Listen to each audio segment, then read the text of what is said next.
least surprising news ever.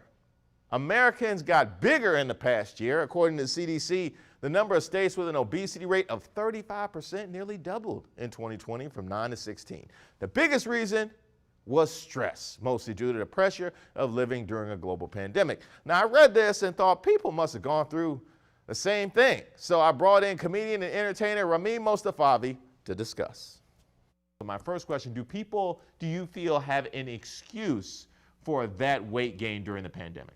Oh, sure. We all had an excuse to get worse. Everybody that tells me they got better, I'm like, what? That is amazing. I met a guy that said he learned how to juggle. I was like, man, that is, you did something with your life. I became what I call myself, that I got more body positive.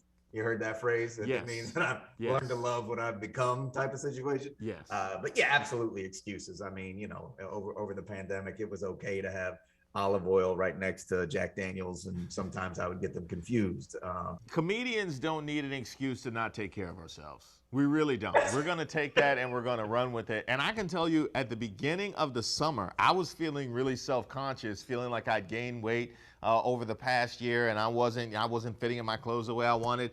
And I was really motivated I was like embarrassed. I was really motivated to work out and get it off. And then I was watching TV and they were like, hey, everybody gained weight during the pandemic. Be easy on yourself. And I was like, you know what? She's right. Back at home. Here I am. I'm good. Body positivity. Love the one you're with. That's it. That's it. You're right. Yeah, man. There's no reason. We deserve, we're up late. You know, we got to hang out with a lot of eccentric people, you know, and sometimes we need an extra beer just to be able to get in there and tolerate it. If they wanted comedians to be in shape, Whole Foods should stay open till 4 a.m. If they wanted us to be in shape, ain't nothing but Manny and Olga's. That's all we got. You're right. Yeah, we do find a late night burrito one way or another. These food delivery apps, they became huge during COVID. I mean, they were getting bigger at the beginning of COVID. But I'm going to say, Rahmein, it's gone too far, okay? I wanted to get an order from District Taco the other day, which is about a 5-minute drive. I just didn't want to wait in line. I wanted it to be ready. Yeah. I did the wrong thing. I pick up the phone and call them. Nobody's answering the phone. Hang up, pick up the phone, call them back. Nobody's answering the phone.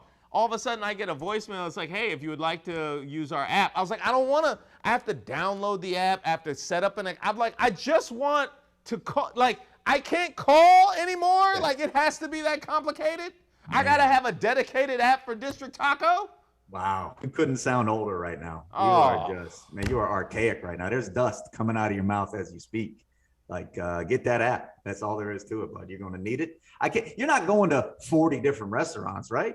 You got, what, 5, 6, maybe 7 that you prefer? Download those apps. It's all right. Make it automatic. I'm not willing to suffer the indignity of having the McDonald's app on my home screen. I don't want to feel that way about myself. Right. Okay. Well, if that's one of the apps that you're choosing, then maybe your intermittent fasting days are far off into the future. So we got to shake that McDonald's #1.